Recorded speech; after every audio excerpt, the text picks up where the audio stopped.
Hello दोस्तों, अभी तक हमने सततता तथा अवकलनीयता में फलनों के बारे में देखा। जो LHL, RHL टाइप के फलनों के बारे में भी पढ़ा हमने। जो रूल्स थे, एग्जाम्पल्स थे, एक्सरसाइज के क्वेश्चन थे, वो सब हम लोगों ने सॉल्व किया। ठीक, आपका पार्ट 1, पार्ट 2, पार्ट 3 जो आपकी भूमिका थी, इंट्रोडक्शन था, वो भी हमने बताया। हम फिर से आपकी सततता और कंटिन्यूटी पर एक बार और फोकस देते हैं, यानी कि उसमें जो आपको बताया गया उस रूल को आप ध्यान में रखते हुए, यानी कि एक फलन का अवकलज कैसे करते हैं, ये हम बात करेंगे। डेरिवेटिव ऑफ ये फंक्शन, ठीक है ना भाई। आप लिख लेंगे एक फलन का अवकलज, ये हेडिंग है आपका मेन। एक फलन का अवकलज, ये ठीक। एक फलन का अवकलज, डेरिवेटिव ऑफ ए फंक्शन, ठीक। डेरिवेटिव ऑफ ए फंक्शन, ठीक, ऑफ ए फंक्शन। ये एक फलन का अवकलज हम कैसे करते हैं, आप लोगों ने वास्तविक फलनों का जो अध्ययन किया, यानी कि आपको बताया गया कि एक विवृत्त यानी कि एक ओपन अंतराल था। तो ओपन अंतराल को हमने 3 यानी कि a, b, a, इन्फिनिटी, ये देख लीजिए, a, b, a, इन्फिनिटी और माइनस इन्फिनिटी, a, ये 3 फलनों के बारे में हम लोगों ने पढ़ा, यानी कि ये 3 कंडीशंस के बारे में हम लोगों को पढ़ा। अगर आप देखते हैं तो ये आपका इसी तीनों फलनों पर पूरी सततता और अवकलनीयता परिभाषित होती है, ठीक। आप यदि वास्तविक फलन के डोमेन के बारे में, यानी कि बिंदु A जो है, यदि आप लिमिट लेते हैं, यानी कि लिमिट h टेंड्स टू 0, आपने एक फार्मूला और पढ़ा, limit h tends to 0 f x plus a minus F A upon h, इस फलनों के बारे में, ठीक। या आप ये h यानी कि x प्लस h अप्लाई करते हैं, ये x के स्थान पे a रखते हैं, तो यह आपका क्या होगा, ये भी ये होगा, ठीक। ये इस फलनों का अस्तित्व है, तो सीमा का मान जो है x इक्वल टू a पर जो है, x इक्वल टू a पर क्या होगा, अवकलज कहलाता है। आप थोड़ा सा और आगे देखेंगे, यदि किसी फलन के अवकलज का मान ज्ञात करने की जो समक्रिया को ही अवकलन कहते हैं। सीधा सीधा किसी फलन के अवकलज का मान ज्ञात करने की समक्रिया को ही अवकलन कहते हैं। अवकलन जो है, अवकलज को अवकल गुणांक के नाम से डिफरेंशियल कोफिशिएंट कहते हैं, ठीक। और थोड़ा सा आप देखते हैं कि यदि आपका fx का एक कोई फलन है और उसका जो a है, अवकलज उस दर को मापता है, a जो है उस दर को मापता है जिससे चर के मान में छोटा सा परिवर्तन f के मान को परिवर्तित करता है, ठीक। आप मान लीजिए भाई, कोई भी वेरिएबल मान लीजिए, मानते हैं, माना x एक चर है, ठीक। थोड़ा सा x के मान में क्या कर दो, वृद्धि कर दो, थोड़ा सा आप डेल x की वृद्धि करते हैं, तो ये नहीं कि आप देख लीजिए x से यदि आपका डेल्टा एक्स हो गया, ये आपकी वृद्धि हुई, ठीक, एक्स के मान में वृद्धि हुआ, ठीक। अब जब वृद्धि हुआ तो देखिए कैसे, यानी कि आप इसी प्रकार से फलन एफ एक्स था, ये फलन एफ एक्स था, तो आपने वृद्धि जब किया तो ये क्या हो गया एक्स प्लस डेल एक्स, ठीक, एक्स प्लस डेल एक्स हो गया। और जब एक्स प्लस डेल एक्स हो गया तो एफ के मान में अंतर, आप अगर एफ के मान में अंतर देखते हैं तो ये क्या हो जाएगा F x plus del X, और ये आपका माइनस एफ एक्स, ये आ गया ना, दोनों का अंतर एफ के मान में अंतर, ठीक, ये आपका अंतर आ गया। आप अगर परिवर्तन की दर जो है, रेट ऑफ चेंजिंग जो है, वो आपका क्या हो बढ़ता है, तो यानी कि इसमें आप क्या हो जाएगा, ये डिवाइड आप कर देंगे डेल एक्स से, रेट ऑफ दर में, यानी कि परिवर्तन की दर को लेते हैं। जब आप एक्स ए पर स्थिर है तब डेल एक्स बहुत ही अल्प है, परिवर्तन की जो यह दर है वो क्या है, आप सीधा सीधा कह सकते हैं x इक्वल टू ए पर, x इक्वल टू ए पर, देख लीजिए ऐसे ये हो गया होगा x इक्वल टू ए पर, x इक्वल टू ए पर जो फलन है limit x tends to A, और ये आपका हो जाएगा x plus del x minus f x upon ये हो जाएगा डेल एक्स, ठीक, ये आपका हो जाएगा फलन। यानी कि अगर आप क्या करते हैं, यानी कि डेल एक्स को या डेल एक्स को जीरो अप्लाई कर दो, ये जीरो हो गया, ठीक। तो इस स्थिति में क्या होगा, यह सीमा जो है ए पर एफ के परिवर्तन की दर को इंडिकेट करेगा।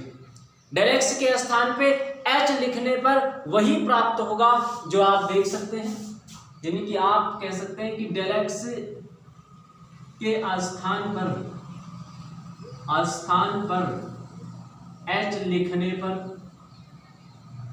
पर ये हो जाएगा limit h tends to zero और f x plus H minus f x upon h, ये आपका प्राप्त हुआ, ठीक। ये इसी वैल्यू को आप क्या फलन का अवकलज कहते हैं, ठीक।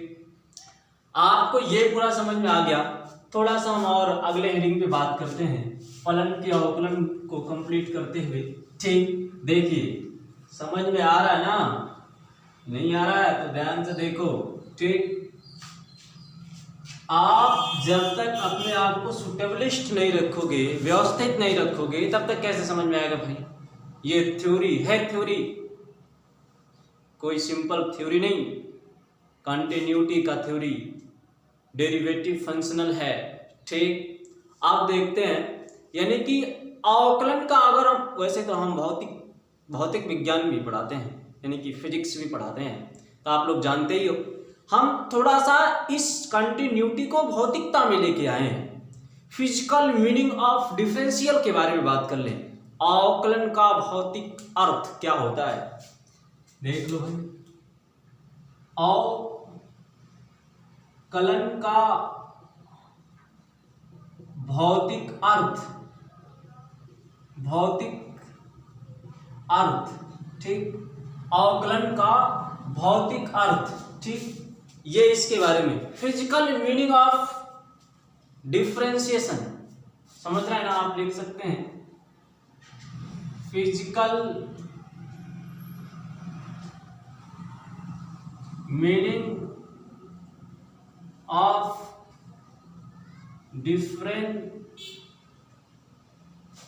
डिफरेंशिएशन, ठीक है ना, फिजिकल मीनिंग ऑफ डिफरेंट, ठीक, ये हो गया डिफरेंशिएशन, ये ठीक।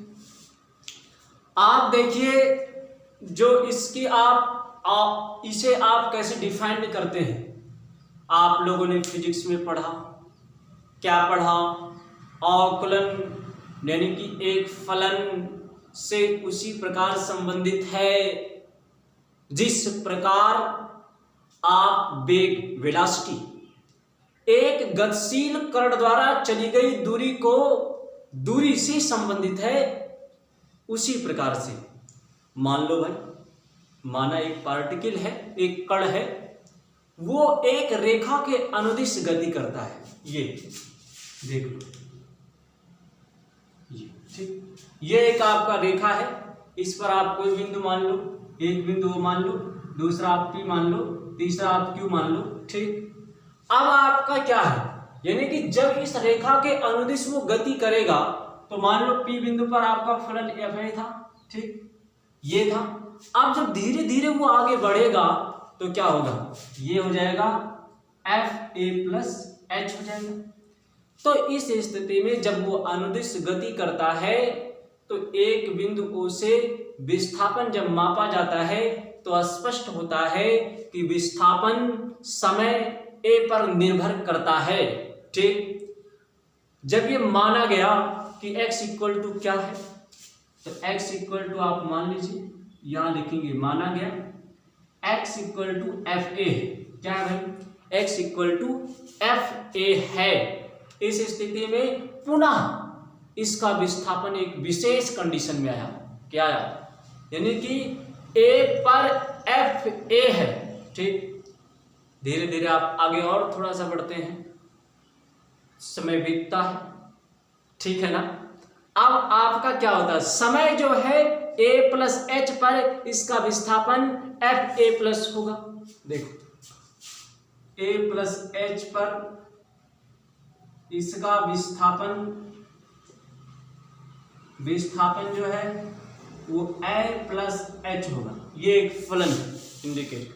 इस प्रकार आप कह सकते हैं कि जो अंतराल है, यानी कि अंतराल, सीधा सीधा अंतराल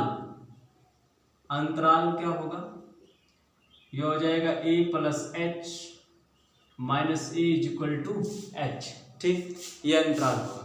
यानी कि कर्ण द्वारा चली गई दूरी जो है वो आप क्या लिख सकते हैं, कर्ण द्वारा चली गई दूरी, ठीक। दूरी क्या होगा भाई, आप ये हो जाएगा FA plus H minus FA, ठीक, ये आपका कर्ण द्वारा चली गई दूरी होगा। आप फिजिक्स में पढ़ चुके हैं कि औसत वेग बराबर क्या होता है, कुल चली गई दूरी अपान कुल समय होता है, देख लो, औसत वेग इज इक्वल टू कुल चली गई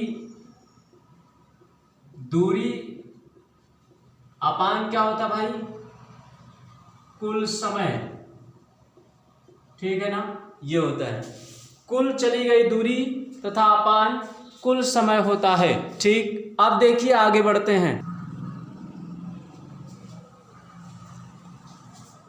जब हम H अति अल्प मानते हैं, ठीक, तो हमें एक निकटतम सूक्ष्म अंतरालों में औसत वेग प्राप्त कर लेते हैं, ठीक। औसत वेग जब प्राप्त कर लेते हैं तो औसत वेग h टेंड्स टू 0 पर हम लिमिट को, सीमा को t समय पर यानी कि कर्ण का वेग कहते हैं, ठीक। अतः स्पष्ट जो होता है समय a पर वेग क्या होता है भाई, स्पष्ट समय a पर जो वेग है, समय a पर वेग, ठीक, वेग क्या है समय a पर, ये जो आपका वेग है समय a पर वेग a, ठीक। यहां से हम डेरिवेटिव यानी कि वेग से रिलेटेड देखिए, ये limit h tends to 0 f, ये हो जाएगा a plus H minus F A upon H. ठीक, ये हो गया। इस प्रकार स्पष्ट हो जाता है कि किसी फलन का अवकलज या गुणांक, अवकल गुणांक एक फलन से उसी प्रकार संबंधित होता है जिस प्रकार वेग एक गति मान कर्ण द्वारा चली गई दूरी से संबंध रखता है। ठीक, ये हो गया। आप बेहतर तरीके से ये नोट करेंगे। थोड़ा सा हम और बढ़ते हैं, ये हेडिंग कंप्लीट हो गया। अब हम आते हैं आपका अवकल गुणांक का ज्यामितीय अर्थ क्या होता है, ज्योमेट्रिकल फॉर्म में अवकल गुणांक। ठीक,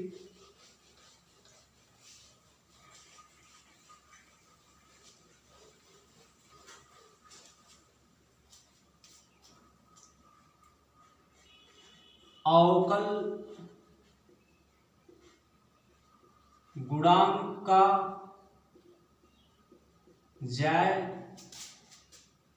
ज्यामितीय अर्थ। ठीक है ना भाई, ज्यामितीय अर्थ आप ध्यान देंगे, ज्यामितीय अर्थ। ठीक, ये देखिए ज्यामितीय अर्थ में आप कोई भी फलन ले लो, मान लो एक फलन एफ एक्स है। अब इस फलन का आप क्या करेंगे, डोमेन में ए एक बिंदु है, फलन का एक ग्राफ होता है, हर फलन का अपना एक ग्राफ होता है। ग्राफिकल सिस्टम पे चलते हैं।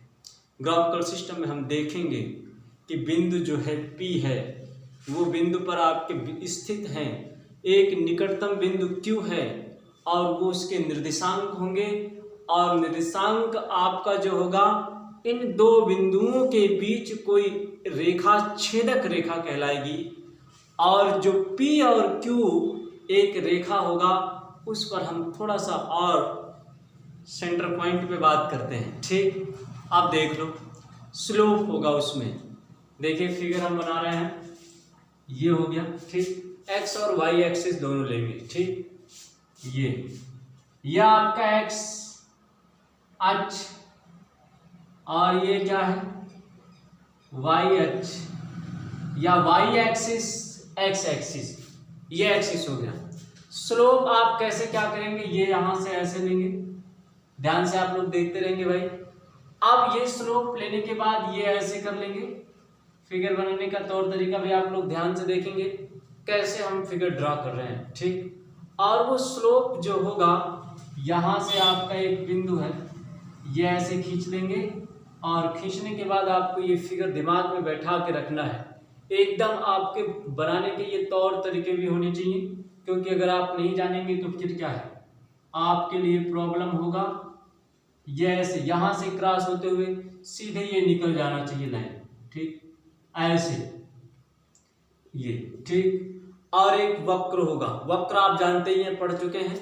ये वक्र यहाँ से आएगा और इस सेक्शन इस पॉइंट को क्या होगा टच करते हुए और ऐसे निकल जाएगा। ठीक, अब ये जो यही आपका क्या है, ये जो पॉइंट है, इसी बिंदु को आप P से इंडिकेट करेंगे। कौन सा बिंदु होगा, P से इंडिकेट करेंगे, और आप इसका निर्देशांक मानेंगे। निर्देशांक क्या होगा, a,F,A, और ये ब्रैकेट क्लोज कर देंगे। ठीक, ये जो आपका बिंदु है, इस बिंदु को Q से इंडिकेट कर दो।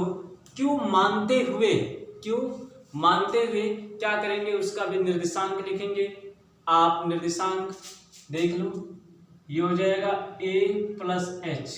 ठीक, और f a प्लस एच, ये इस बिंदु का निर्देशांक हो गया। ठीक, इस बिंदु का क्या हो गया, निर्देशांक हो गया, और इसका आप नाम निर्धारण कर दो। इसे मूल बिंदु कहते हैं, मूल बिंदु, मूल को ओरिजिन भी कहते हैं। ठीक, अब आप क्या करो, इसे O मान लो, ये वाई एक्सिस, ये एक्स एक्सिस हो गया, इनका भी नाम कुछ रख दो, मान लो SL हो गया। ठीक, यहाँ पर 90 डिग्री का एंगल बन रहा है, ये आप ध्यान में रखेंगे। ठीक, ये L हो गया, और आपका जो बिंदु बच रहा है ये भी कुछ नाम रख लो, जो भी आपको रखना है।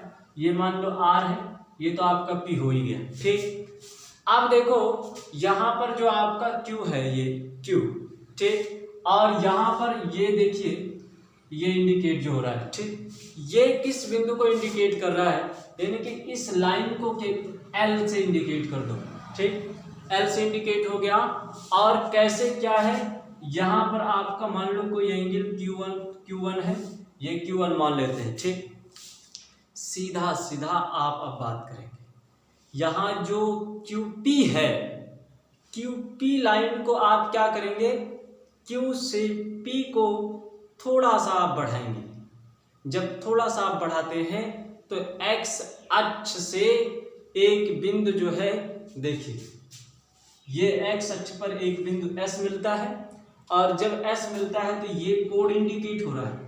इस कोड के बारे में हम बात कर लेते हैं, यानी कि जो कोड आपका PSX है, देखो PSX ध्यान से देखेंगे, PSX ये एक एंगल बन रहा है ना। इसी एंगल पे हम अगर देखें, इस एंगल को आप थीटा मान लो, क्या मान लो भाई, थीटा कोड मान लो। थीटा कोड मानते हुए यानी कि PQ की जो प्रवणता या ढाल या स्लोप कुछ भी बोल सकते हैं, यानी कि आप देखेंगे PQ की प्रवणता या ढाल या स्लोप जो है वो क्या है, वो आपका टेन थीटा है। स्लोप को टेन थीटा से इंडिकेट करते हैं, तो ये आपका हो गया टेन थीटा रखेंगे एंगल मानते हुए। एंगल को मानते हुए जब आपने टेन थीटा रख दिया तो आप देखेंगे P से, फिगर में देखेंगे P से X अक्ष के समांतर एक रेखा खींचा गया है। ये PR जो है, और ये आपका X अक्ष के समांतर एक रेखा खींचा गया है। अब जब रेखा खींचा गया है तो आप Q से X अक्ष पर खींची हुई जो लंब है वो Q जो है आपका ये L, QL है। X अक्ष पर लंब जो है आप लिखेंगे X अक्ष पर लंब जो है वो QL है। ये हो गया ना, X अक्ष पर लंब क्या है, QL है। और इस प्रकार से आप कह सकते हैं कि ये जो लंब है QL जो है से R पर, ये देखिए ये R पर मिलती है, इस बिंदु R पर क्या है, मिलती है। इसलिए आप कोण जो है QPR को भी थीटा के बराबर मानेंगे। इसलिए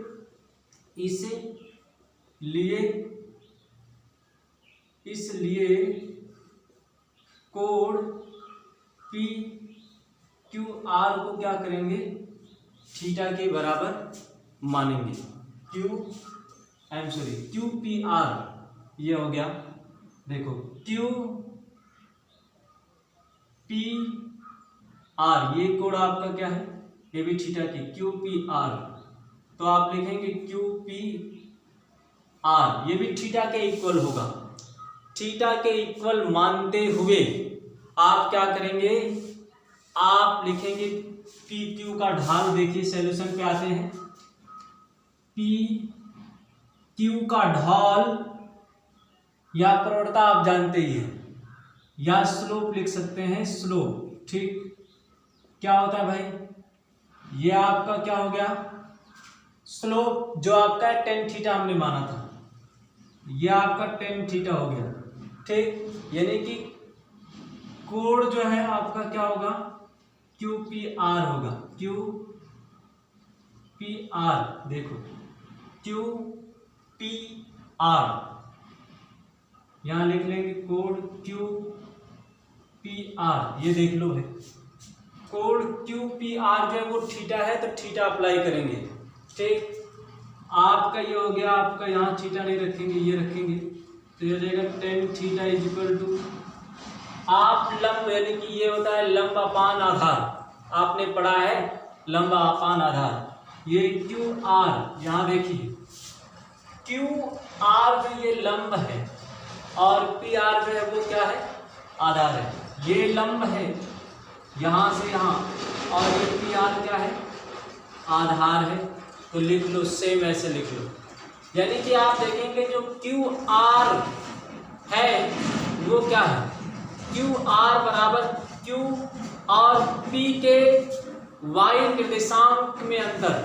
देखिए क्या लिखेंगे, क्यू आर जो है, क्यू आर जो है वो आप बराबर आप लिख सकते हैं क्यू और पी के निर्देशांक में अंतर। निर्देशांक में अंतर क्या होगा भाई, देख लो, ये अंतर जो होगा ये आप यहाँ तक तो पूरा ये उस साइड में है, ठीक। अंतर जो होगा वो आप अभी अभी हमने बताया था, क्या है फलन, F A plus H minus F A, ये अंतर है, ठीक। इसी प्रकार से पी और आर को आप क्या करेंगे, एक्स अक्ष पर, ये आपका क्या है वाई अक्ष पर, यहां लिख लेंगे थोड़ा सा वाई अक्ष, ठीक। अब आप लिखेंगे पी आर, पी आर बराबर क्यू, क्यू और पी के एक्स निर्देशांकों पर और पी के एक्स अक्ष के निर्देशांकों पर,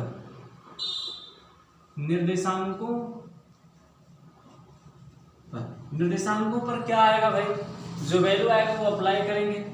तो ये आपका क्या होता है, यानी कि a प्लस एच था तो वो लिख लो a प्लस एच माइनस क्या हो जाएगा a इक्वल टू एच, ये आ गया। आप पी क्यू की ढाल यहां लिखेंगे, पी क्यू की ढाल जो है वो क्या है, पी क्यू की ढाल क्या है, ये आप लिख सकते हैं क्यू आर अपान लंबा अपान ये पी आर हो जाएगा, क्या हो जाएगा भाई, ये पी आर इक्वल टू आप लिख सकते हैं, देखिए ये हो जाएगा F A plus H minus F A upon H हो जाएगा। यही हमें प्रूव करना था। आप इनसे स्पष्टीकरण जो होता है वो पी के निकटतम और निकटतर आता है, ठीक। यहाँ जो है क्यू पी जो है वो पी पर स्पर्श रेखा के अंदिश प्रवृत्ति होती है, प्रवृत्त होती है, ठीक। और आगे आपका यानी कि इसमें जो बताया गया है वो आप ध्यान से रखेंगे और ये इसी प्रकार से ये इसकी प्रवणता को हम निरूपित करते हैं, ठीक। हम अब आगे बढ़ते हैं। आगे आपका क्या है देखिए,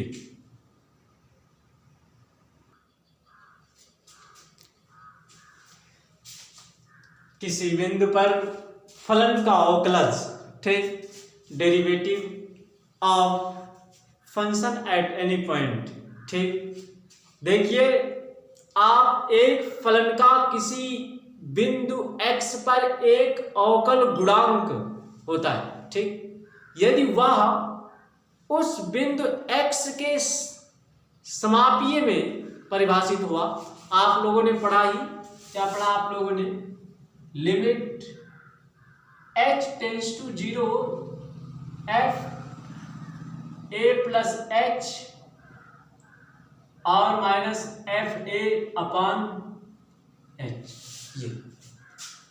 ये एक परिमित अस्तित्व है, एग्जिस्ट्स फिनिटली है, जबकि आप देखते हैं कि यदि सीमा के मान को किसी बिंदु x पर f का अवकल गुणांक कहते हैं।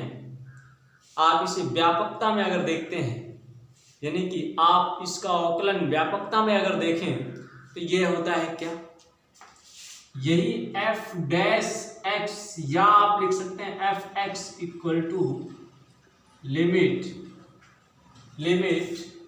अगर x है तो ये x रखेंगे, ये हो जाएगा limit h tends to f, यानी कि x के फॉर्म में वैल्यू है, ठीक। तो ये हो जाएगा आपका x plus H minus x upon H, ठीक, इस फॉर्म में, ठीक। इनसे स्पष्ट क्या होता है, किसी फलन का अवकलज ज्ञात करना जो है मूल नियमों से ज्ञात मूल नियमों से अवकलन करना कहलाता है। फर्स्ट लॉ, यदि किसी बिंदु पर किसी फलन के अवकलज का अस्तित्व है तो फलन उस बिंदु पर अवकलनीय कहलाता है। ठीक, सेकंड लॉ।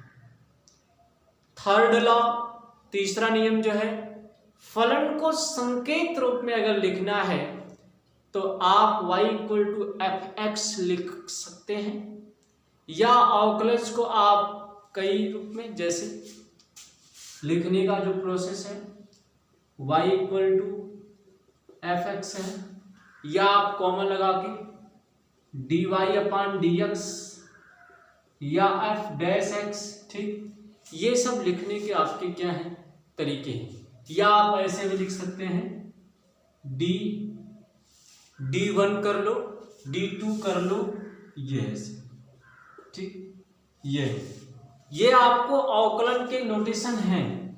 अवकलन को इंडिकेट कैसे करते हैं, प्रदर्शित कैसे करते हैं, ठीक है ना, ये से यह आपका इसी प्रकार से अवकलन को हम प्रदर्शित करते हैं। नीचे आप dx लिख सकते हैं, ठीक। आप कहेंगे या एफ एक्स क्या है, संकेत रूप है इसका, ये अवकलन का क्या है, सांकेतिक फॉर्म है, जिसे हम संकेत करते हैं dy अपान dx एक भिन्न नहीं है। ये आप क्या ये भिन्न आप लिख सकते हैं, यह एक भिन्न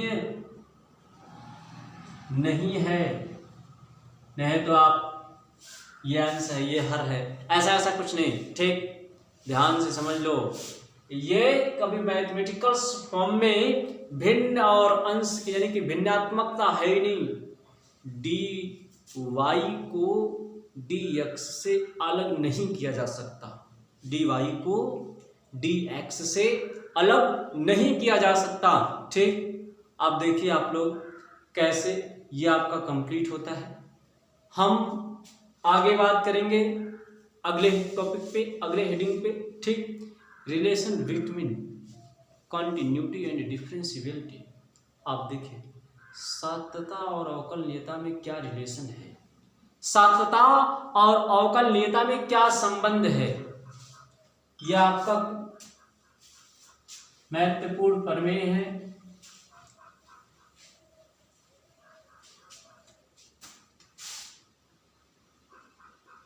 सततता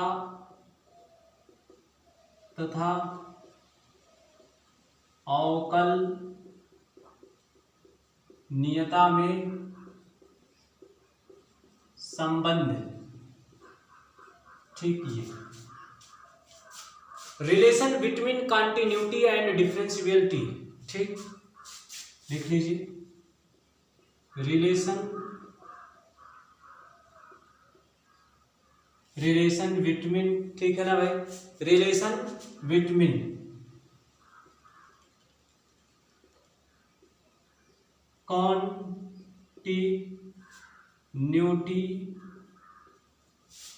कंटिन्यूटी एंड डिफरेंशियबिलिटी।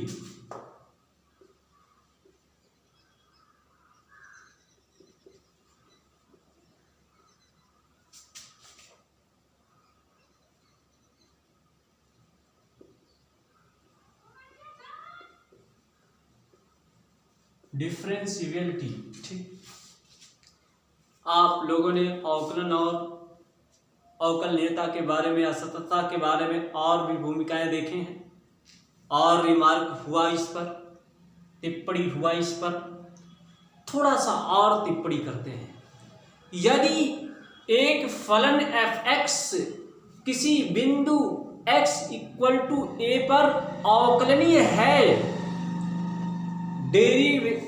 डेराइव है, तो यह उस बिंदु पर सतत भी होगा। ये आपका क्या है, थ्योरी है, थ्योरम है, ये प्रमेय है। ये कहते हैं कि यदि फलन एफ एक्स किसी बिंदु x इक्वल टू ए पर अवकलनीय है तो यह उस बिंदु पर भी सतत होगा। इसी को हमें प्रूव करना है। चलिए हम प्रूव करते हैं। आप लिखेंगे प्रूफ, प्रमेय नंबर फर्स्ट, ठीक, या थ्योरी नंबर फर्स्ट। आप थ्योरी नोट कर लिए होंगे। हम उत्पत्ति के बारे में, ठीक, उपपत्ति पे ही चलते हैं, ठीक। देखिए, या आप प्रूफ लिख सकते हैं, ये हो गया। देखिए आप कैसे, जो इसमें हम नोट करने वाला चीज है वो हम बोलते रहेंगे, आप लोग नोट भी कर लेंगे, ठीक है ना। आप मान लीजिए, माना कोई फलन y इक्वल टू क्या है, f(x) है, वो एक फलन है। जब फलन है तो x इक्वल टू a पर अवकलनीय है। हम सिद्ध करेंगे, क्या करेंगे, x इक्वल टू a पर सतत है। यदि सतत है तो f(x) x इक्वल टू 1 पर अवकलनीय है, तो f डैश का जो वो है आपका अस्तित्व है। तो आप लिखेंगे इस प्रकार,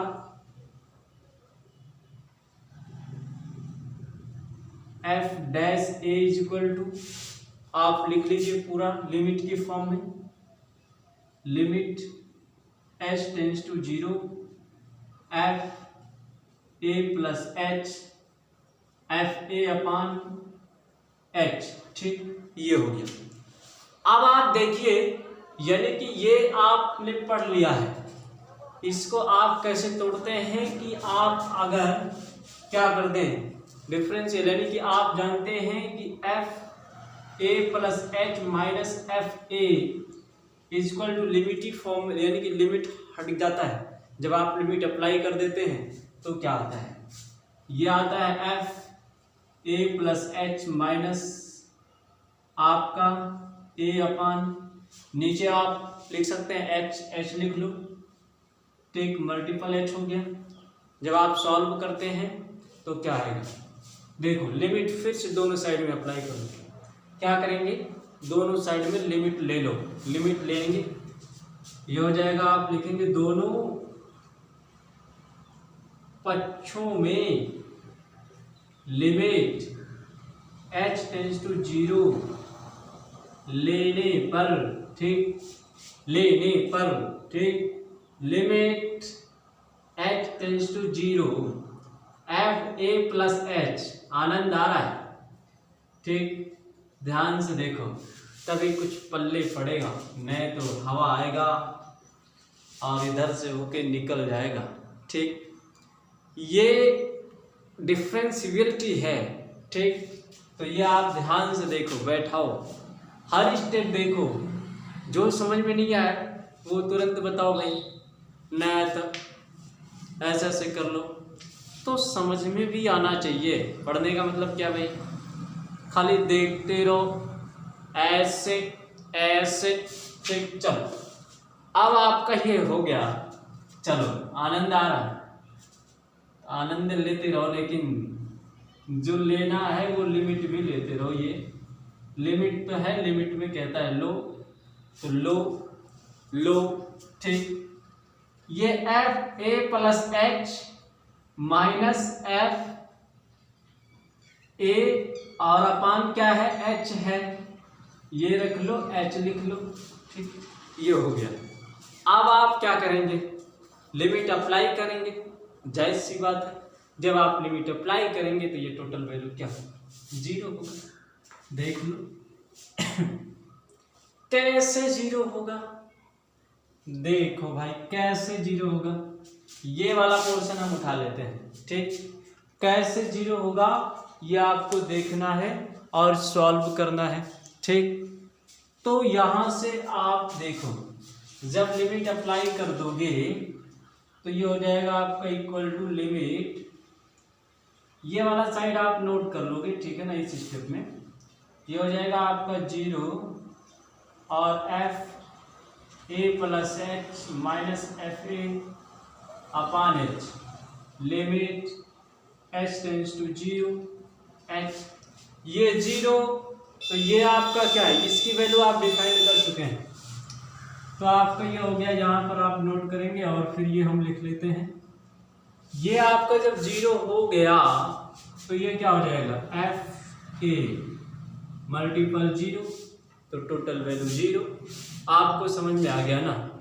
इस प्रकार से आप कह सकते हैं, इसी प्रकार से देखो, ये टोटल वैल्यू जो आपका 0 बचा है, आप लिखिए लिमिट h टेंड्स टू 0, तो f A plus H minus F A upon क्या हो जाएगा भाई, एच। ये अपान एच लिखने की जरूरत नहीं, क्योंकि ये आपका टोटल वैल्यू क्या है, ये आपका टोटल क्या है, 0 है। ठीक, अब जब 0 है ही तो आप क्या करेंगे, यानी कि लिमिट दोनों साइड में अप्लाई कर लो भाई। ये हो जाएगा लिमिट, देखते रहो, ये भी सॉल्व कर रहे हैं, H tends to F A plus H minus limit, ये हो जाएगा H tends to F A, ठीक, इज इक्वल टू 0। जब 0 तब 0। आप फिर देखो, फिर से ये सॉल्व करो। कैसे सॉल्व करते हैं, ये आप जब आपका आएगा क्या आएगा, यानी कि जब इसे तोड़ेंगे तो limit h tends to 0, h tends to 0, ठीक है। अब देखो ये हो जाएगा एफ ए प्लस एच बराबर 0, ये भी क्या हो जाएगा, नहीं, आपका ये साइड चेंज हो गया, ये उस साइड में चला गया। किस साइड में चला गया, साइड चेंज हो गया, ठीक। ये हो जाएगा एफ ए किसके बराबर, एफ ए के बराबर हो गया। आप कह सकते हैं इम्प्लाइज डेट लिमिट जो है x क्या है, x tends to A, x tends to A, F A is equal to क्या आएगा, एफ ए आएगा, ये एफ ए लिख। यदि x है यहाँ पर तो ये ऐसे, ठीक, यही हमें प्रूव करना था। आपको बेहतर समझ में आया होगा। आप कह सकते हैं नीचे, अतः fx, अतः fx क्या है, x इक्वल टू ए पर, x इक्वल टू ए पर सतत है, क्या है, सतत है। समझ में आया ना भाई, नोट कर लो खुशी खुशी से। अब देखो आगे हम किस रूल पे बात करेंगे, थोड़ा सा 1-2 रूल और है, फिर आपका ये रूल समाप्त। ये फार्मूले जो हैं, D Y upon D X is equal to D Y upon D U into D U upon D V into D V upon D X. इस फलन से फलन को कैसे, इस फार्मूले से फलन को कैसे हम तोड़ते हैं, कैसे सॉल्व करते हैं। ये y एक प्रथम फलन होगा, यहाँ आपका u जो है वो द्वितीय फलन होगा, और जो आपका v है वो तृतीय फलन होगा, ठीक। तोड़ने के बाद हम सॉल्व करते हैं, और सॉल्व करने के बाद आपका सॉल्यूशन निकलता है, ठीक है ना। तो ये कैसे आप तोड़ेंगे, ये आपके प्रेजेंट ऑफ माइंड पे डिपेंड करेगा, ठीक। ऐसे आपका ये 2 फलन दिया गया हो, इन 2 में हो, तो इन्हें हम इस फार्मूले से तोड़ेंगे, ठीक, तब सॉल्व करते हैं। चलिए अब आपके कुछ एग्जांपल्स पे बातें करते हैं। एग्जांपल में क्या आपका कह रहा है, वो कैसे क्या है, ठीक। हम एक क्वेश्चन उठाते हैं, साइन एक्स स्क्वायर का अवकल गुणांक x के सापेक्ष ज्ञात कीजिए। Question number first, question number first क्या है, साइन एक्स स्क्वायर का x अवकल गुणांक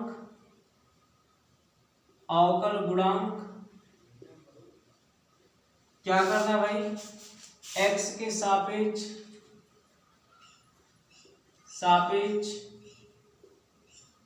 ज्ञात कीजिए, ठीक। चलिए सॉल्व करते हैं। आप मानना है तो मान सकते हैं। ये दो मेथड से हम इसे सॉल्व कर सकते हैं। एक आप देख लीजिए method number first, method first, ये आप मानेंगे, माना y equal to sine x square, ठीक, लिखेंगे x के सापेक्ष अवकलन करने पर, ठीक है ना भाई। आप देखेंगे d upon D x y d upon D x sine x square, ठीक, ऐसे तोड़ते हैं अवकलन को। आप देखिए इम्प्लाइज दैट ये हो जाएगा D Y upon D X is equal to, आप जब तोड़ेंगे तो देखो ये साइन एक्स का अवकलन जो होता है वो आपका फार्मूले है। फार्मूले आप याद करना पड़ेगा। इस क्वेश्चन के बाद हम फार्मूले आपको लिखा दें, फिर हम बात करते हैं। ये होता है साइन एक्स का अवकल गुणांक D upon D x. Sine x का अवकलन क्या हो जाएगा भाई, ये हो जाएगा कॉस एक्स। क्या हो जाएगा भाई, कॉस एक्स होता है। तो ये आप क्या लिखेंगे, साइन एक्स का अवकल गुणांक कॉस एक्स लिखेंगे। यहाँ से आपका क्या हो जाएगा, ये हो जाएगा cos X square. X square का फिर अगेन चेन रूल, ये हो जाएगा एक्स स्क्वायर का अवकलन गुणांक। आपको एक फार्मूला और बता दे रहे हैं, D upon D X X the power N, ये होता है आपका X the power minus one into N, ठीक, ये होता है। इस फार्मूले से तोड़ेंगे D Y upon D X equal to, ये हो जाएगा आपका X cos X square into two X, ठीक। ये आपका आंसर हो जाएगा D Y upon D X is equal to two X into cos X square, ठीक। ये आपका आंसर हो गया। नोट कर लो भाई खुशी खुशी से। मेथड नंबर आपका जो है वो आपका सेकंड देख लेंगे। मेथड सेकंड में आप कैसे सॉल्व करेंगे, आप वैल्यू उठाएंगे ये सेम ऐसे, ये हो जाएगा आपका sine x square D upon D x. आपको अवकलन करना है, ये नोटेशन लग गया। अब आप मान लीजिए एक्स स्क्वायर को आप टी मान लीजिए। क्या मान लीजिए भाई, एक्स स्क्वायर को आप टी मान लीजिए। माना X square is equal to आपका टी हो गया, तो ये हो जाएगा two X into D X is equal to D T, ठीक। इसका अवकलन करेंगे, अवकलन करने पर किसी फार्मूले से अवकलन करेंगे, ठीक है ना। ये आप यहाँ पर अप्लाई करेंगे डी अपान डी एक्स, और ये हो जाएगा क्या, साइन, आपने इसे टी मान लिया तो टी हो गया। आप देखो जो डी अपान यानी कि ये डी एक्स है वो भी क्या हो जाएगा, डी टी के फॉर्म में बदल जाएगा। ये पूरा फलन आपका क्या है, यहाँ से आप ये डी एक्स है ना, तो डी एक्स की वैल्यू आप क्या लिख सकते हैं, यहाँ से आप पूरे फंक्शन को आप बदलेंगे तो ये आपका क्या हो जाएगा, देख लीजिए। ये आपका हो जाएगा डी एक्स है ना, तो डी एक्स आप नहीं लिखेंगे, देखिए कैसे, ये आपका हो जाएगा d t d upon d t into sine t, ठीक। अब आप जब इसे तोड़ेंगे तो ये देखिए कैसे टूटेगा, तो ये हो जाएगा D upon d t into क्या हो जाएगा, sign D upon D x into के फॉर्म में साइन टी आप अप्लाई करेंगे, यहाँ पे साइन टी आप लिखेंगे, ठीक। ये आप देखिए ये आप कैसे क्या करेंगे, आप जानते हैं कि ये आपका पूरा फलन एक फार्मूला बन गया। कौन सा फार्मूला, ये वाला फार्मूला। अगर एक्स के रिस्पेक्ट में एक्स के, टी के रिस्पेक्ट में तो टी के, यहाँ अगर आप टी कर दीजिए, ये भी टी कर दीजिए, तो ये भी आपका क्या आएगा, टी आएगा। तो ये आपका टोटल क्या हो जाएगा, कॉस टी हो गया, ठीक।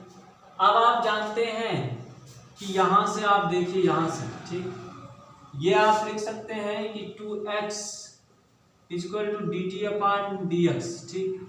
ये वैल्यू यहाँ से आप अप्लाई कर देंगे तो ये हो जाएगा टू एक्स और ये हो जाएगा इंटू कॉट टी है ना, टी का वैल्यू क्या है भाई, एक्स स्क्वायर है, तो ये एक्स स्क्वायर हो गया। यह आपका सेकेंड मेथड रहा, जो आपको सिंपल लगे उस मेथड से आप सॉल्व करेंगे। ठीक, चलिए हम चलते हैं फार्मूले पे बात करेंगे। आपका फार्मूला कैसे आपको अप्लाई करना है, हम फार्मूलों पे बात करते हैं। आप लोगों ने 11th क्लास में जो फार्मूला पढ़ा, सेम आपके पहले एक्सरसाइज में, आपके पहले प्रश्नावली में वही फार्मूला एकदम यूज है।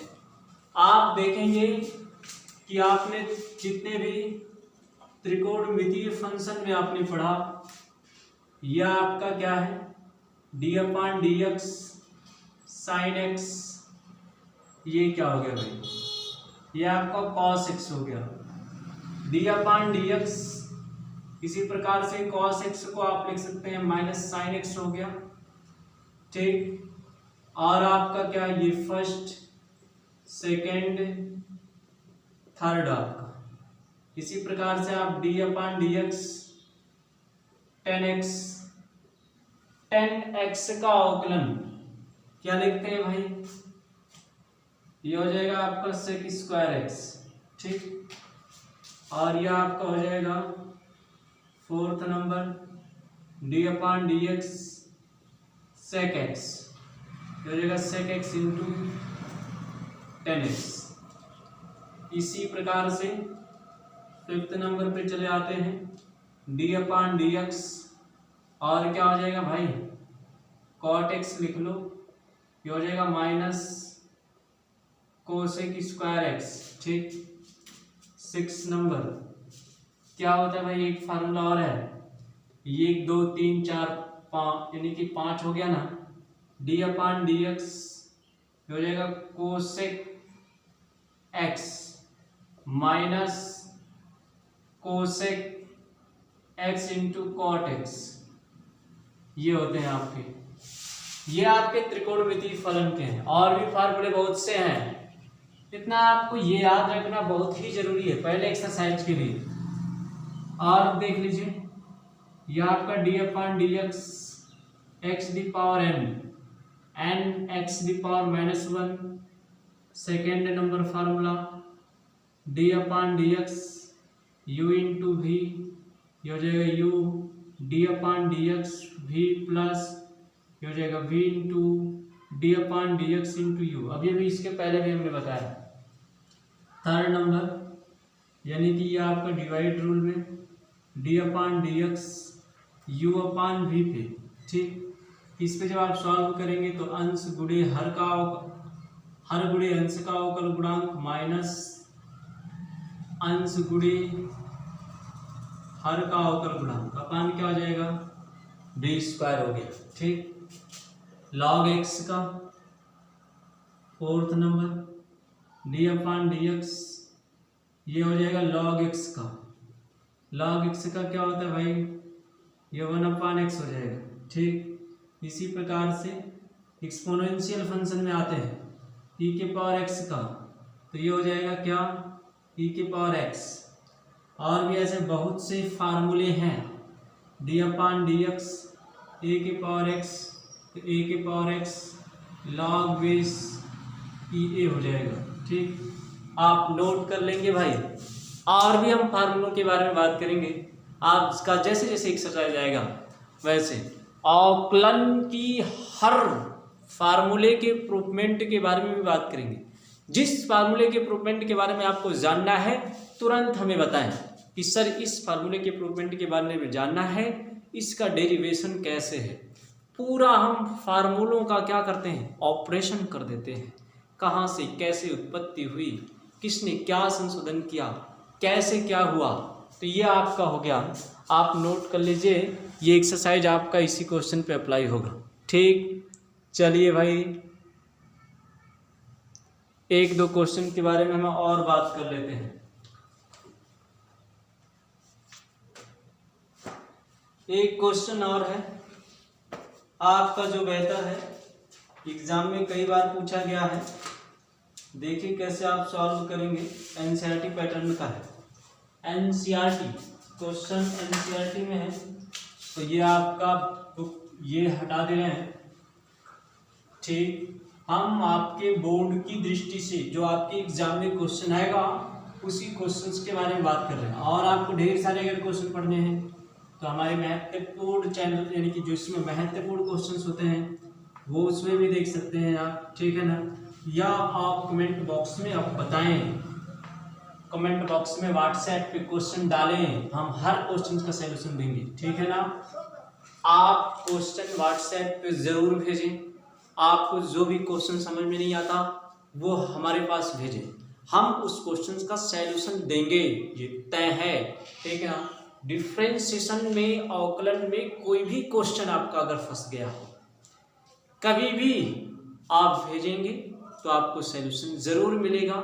1 से 2 दिन जो आपका टाइम रहेगा उस टाइम पे मिलेगा, ठीक। चलिए आप 10 ये क्वेश्चन है, क्वेश्चन नंबर 2 पे आते हैं, ठीक। 10 2x + 3 है, कह रहे हैं का अवकलज ज्ञात कीजिए, का अवकलज ज्ञात कीजिए,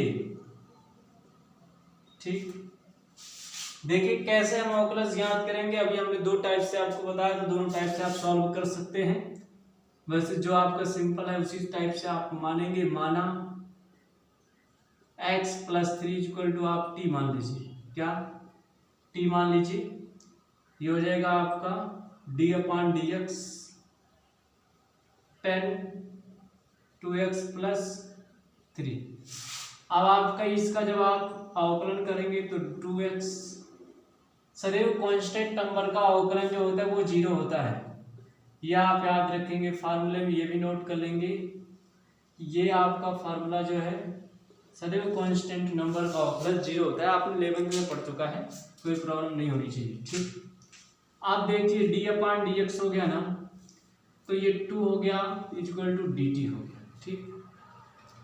यहाँ आप इसे t माने हैं तो ये आप लिखेंगे d/dt और ये हो जाएगा 10 t, ठीक। अब यदि आपने फार्मूला पढ़ा तो ये आपका क्या, यहाँ भी आप नोट कर लेंगे। कैसे आपको नोट करना है तो ये आप देख लीजिए, यानी कि आपका जो dy/dx यानी कि dt है, ये आप क्या करेंगे भाई, अभी हमने बताया, ठीक। देखिए इसके बाद आप कैसे इसे तोड़ेंगे।